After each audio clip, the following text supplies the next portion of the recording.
눈으로 보는 스마트한 세상, 헬로 스마트폰입니다. 지난 시간에는 금융과 건강 관련 어플에 대해서 알아봤는데요.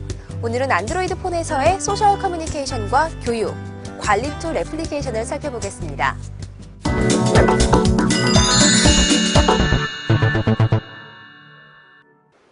사회적인 모든 활동이나 교류를 포함하는 단어에 수식어처럼 소셜이란 말이 붙고 있는데요. 스마트폰으로 소통하는 것 역시 소셜 네트워크 혹은 소셜 커뮤니케이션에 속합니다. 대표적인 소셜 커뮤니케이션에 속하는 트위터, 일명 파랑새 어플이라고 하죠.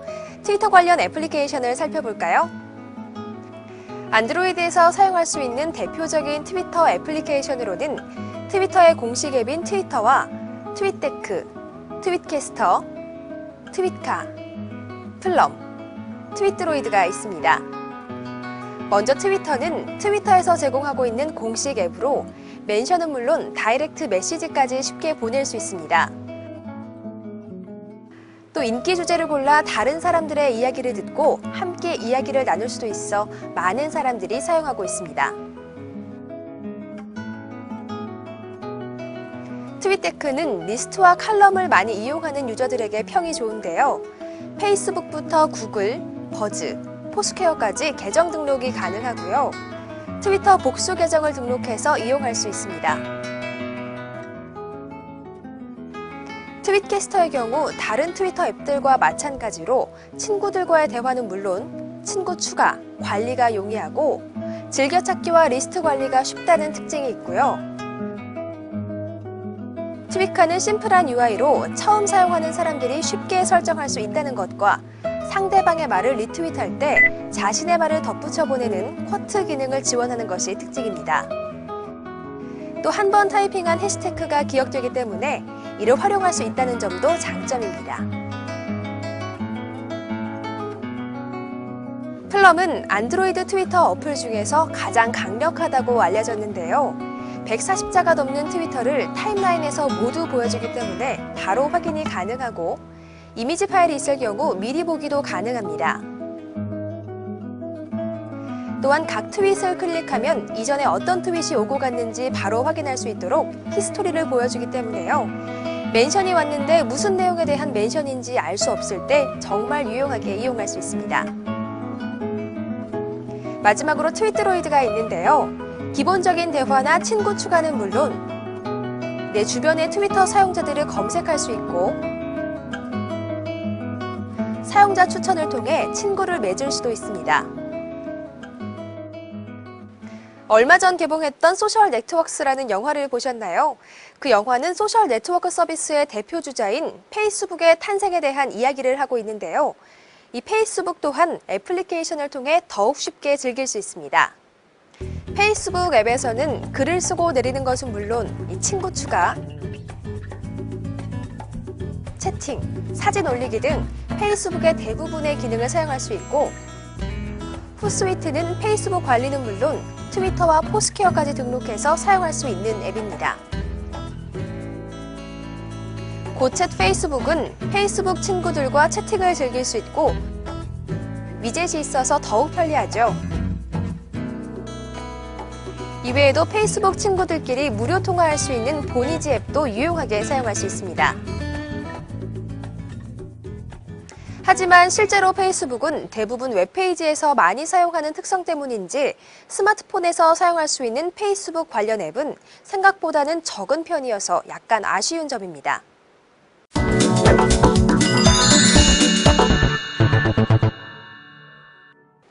트위터나 페이스북의 경우 유저들이 직접 자신들의 홈페이지를 만들어 관계를 이어나가는 거라면 소통의 장소에 모여 얘기를 나누듯 네트워크를 펼치는 유저분들도 많아지고 있습니다. 잇글링의 경우 관심 주제를 이었으면서 각자의 관심거리는 물론 정보와 감성을 나눌 수 있는 신개념 SNS 어플입니다. 물병 편지는 지리 정보가 결합된 커뮤니티 서비스로 물병 안에 편지를 넣어 흘려보내는 장면을 생각하면 되는데요. 쪽지를 보내면 현재 위치 또는 랜덤으로 돌아다니다가 누군가에게 전달되는 형식이죠. 하이데어 애플리케이션은 내 주변 친구 확인은 물론 무료로 쪽지 보내기 등의 다양한 기능을 통해 친구를 사귈 수 있는 SNS 어플이고요. 내가 간 곳에 발도장을 찍는다는 의미의 아이민 앱은 GPS 기능을 활용해 현재의 위치를 확인한 후 글을 남길 수 있고요. 다른 유저들의 경험을 글이나 사진으로 공유할 수 있는 프로그램입니다. 한국형 포스퀘어라 불리는 시온 역시 방문한 장소에 사진과 해당 장소에 대한 평가가 가능한데요. 에헴이라는 재밌는 버튼을 누르면 내 주변 일정 반경 내에 있는 사람들과 이야기를 나눌 수 있습니다. 무전기 역할을 하는 티클의 경우 설치된 폰끼리 전화통화 형식도 가능합니다.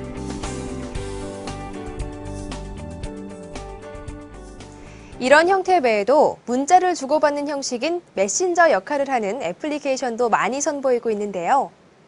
가장 많이 알려진 카카오톡의 경우 아이폰이나 안드로이드 폰 상관없이 스마트폰이라면 모두 사용할 수 있는 문자 메신저 어플입니다. 푸시 기능을 통해서 즉각적으로 메시지를 받을 수 있는 건 물론이고 사진, 동영상, 연락처 등도 간편하게 주고받을 수 있습니다.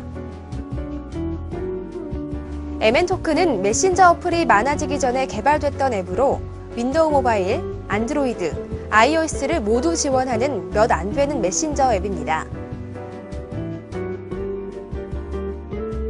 다음에서 개발한 마이피플은 문자 대화나 알림, 자동 등록 등 기본적인 기능은 물론 음성 메시지 전달이 가능한 음성 쪽지 기능을 추가했고요. 컴퓨터에서도 메시지를 보낼 수 있어 유용합니다. 이외에 인터넷 메신저의 대표격이었던 MSN톡은 그룹 채팅이 가능하고 오프라인 상태에서도 메시지를 보낼 수 있습니다. 대화 내용을 저장할 수도 있고 프로 버전은 파일 전송 기능까지 있죠.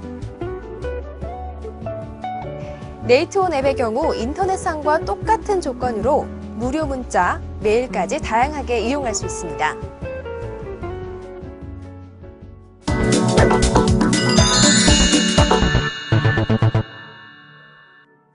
얼마 전에 크게 화제가 됐던 바이버라는 앱을 혹시 아시나요?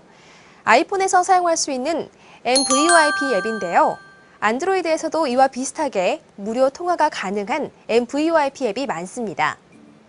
가장 많이 알려진 인터넷 전화 앱으로는 스카이프입니다. 스카이프는 스카이프가 설치되어 있는 사람끼리 3G나 와이파이를 이용해서 무료 통화가 가능하고 유료이긴 하지만 저렴한 가격에 휴대전화는 물론 유선전화로도 발신이 가능한데요. 또 1명 이상의 친구들에게 인스턴트 메시지도 전송할 수 있습니다. 단 고음질의 통화 상태가 아닌 점과 항상 스카이프 앱을 켜놔야 한다는 단점이 있습니다. 비슷한 기능의 프링도 가입자 간의 무료 통화는 물론 영상 통화까지 3G 환경과 와이파이 환경에서 사용할 수 있고 탱고는 안드로이드 폰은 물론 아이폰 유저와도 영상 통화를 할 수 있어서 유용하게 사용할 수 있습니다. 하지만 현재 통신사에서는 일정 요금제 이상인 경우에만 제한적으로 MVOIP를 허용하고 있기 때문에 충분히 알아보신 후 사용하는 것이 좋습니다.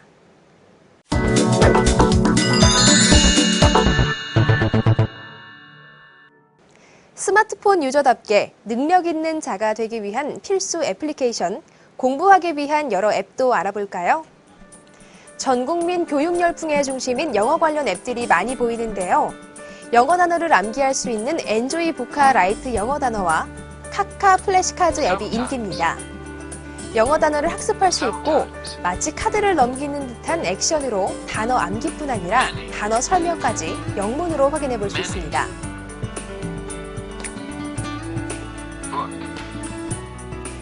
굿모닝 팝스는 굿모닝 팝스 mp3 파일을 스마트폰으로 바로 다운받을 수 있는 어플이고요.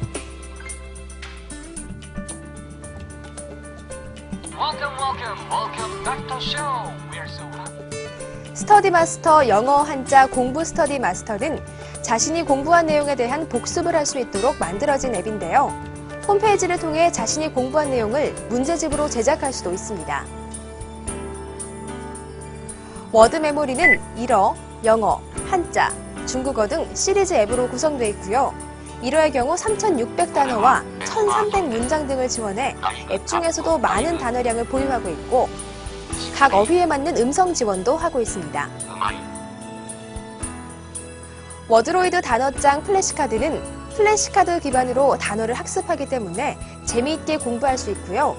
단어 테스트, 단어 짝 맞추기, 단어장 관리, 음성 파일 다운로드까지 여러 기능을 지원하고 있습니다. 급수별 한자 학습은 1급에서 8급까지 난이도별로 정리되어 있고 플래시카드 형식 지원과 복습 기능, 한자 단어장을 만들 수도 있습니다. 직장인들이 필요로 하는 일상 영어 회화의 경우 리사 켈리의 직장인 일상 회화 앱을 들 수 있는데요. 핵심 문형을 중심으로 직장인들이 많이 겪는 에피소드를 통해 영어 회화를 알려주고 있어서 재미와 함께 공부, 두 마리 토끼를 잡을 수 있습니다. 즐거운 사자성어 앱은 상식이나 공무원 시험 기출문제, 수능 시험에 나오는 사자성어를 보여주고 있고 게임과 단어장 기능을 같이 지원해주고 있습니다. 또 네이버 지식인처럼 실시간으로 올라오는 질문과 답변들로 이루어지는 지식로그 앱은 궁금한 건 못 참는 사람들에게 귀한 애플리케이션이 될 것 같네요.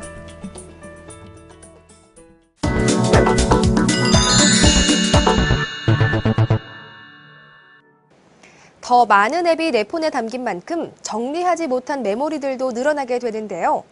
확인하는 작업 없이 방치하는 습관이 스마트폰의 성능이나 속도를 떨어뜨리는 원인이 됩니다. 그만큼 중간중간 파일 정리나 백업, 백신에 틈틈이 신경 써야 합니다. 가장 많이 알려진 파일 관리자 앱인 에스트로는 앱의 제거와 백업 기능을 지원하고 SD카드 관리, 프로세스 관리 기능도 지원합니다. 또 탐색기 역할을 해주기 때문에 폴더와 파일을 옮기거나 삭제할 수도 있는 상당히 유용한 툴입니다.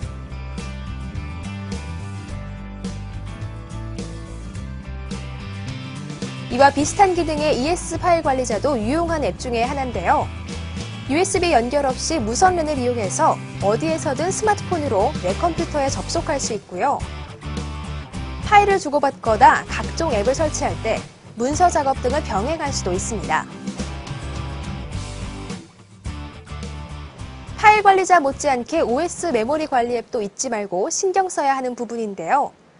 불필요한 앱이 실행되어 있으면 성능을 저하시킬 수 있고 배터리 소모도 더 빨라지기 때문입니다. 어드밴스드 태스크 킬러는 안드로이드 유저라면 대부분 사용하고 있거나 알고 있을 정도로 유명한 관리 앱인데요. 불필요하게 작동하고 있는 앱을 꺼서 램을 확보해 좀 더 부드럽고 빠른 성능을 맛볼 수 있게 도와줍니다. 이와 비슷한 기능을 가진 태스크 킬러도 있는데요.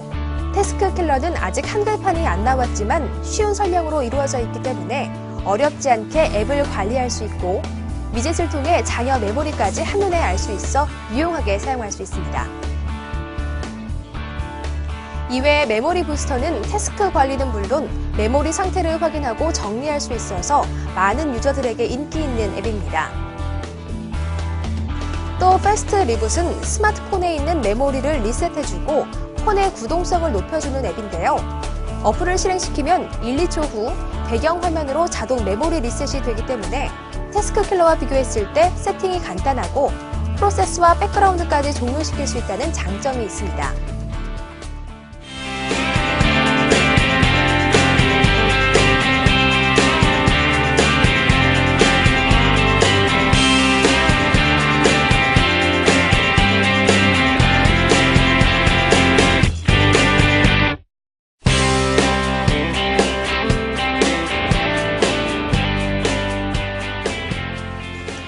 네, 오늘은 안드로이드의 소셜 커뮤니케이션 앱과 교육, 스마트폰 관리 툴 앱을 살펴봤는데요.